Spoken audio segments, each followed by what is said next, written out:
नाशिकच्या येवला शहरातून जाणाऱ्या नगड मनमाड महामार्गावर मनमाड दिशेला जाणाऱ्या एका कारचे सकाळी 9 वाजेच्या सुमारास नियंत्रण सुटल्याने कार थेट येवल्यातील रमणबाग संकुल येथील चहाच्या स्टॉलमध्ये घुसून स्टॉलचे संपूर्ण नुकसान केले आहे।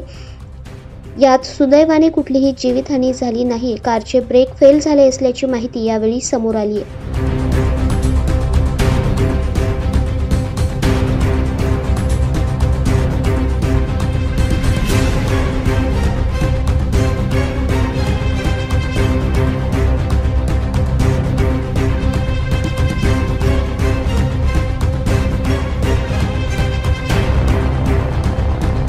सकाळी 9 ते 10 8:30 9च्या दरम्यानमध्ये मनमाड हायवेवरती एक पिझ्झा सनी टी स्टॉल म्हणून आहे रमणबाग संकुलमध्ये।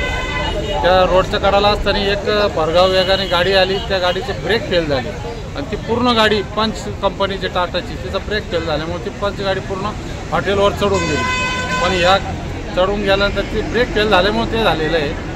पण कोणत्याही प्रकारची जीवितहानी नाही, पण हॉटेलवाल्याचा पूर्ण लॉस झालेला आहे।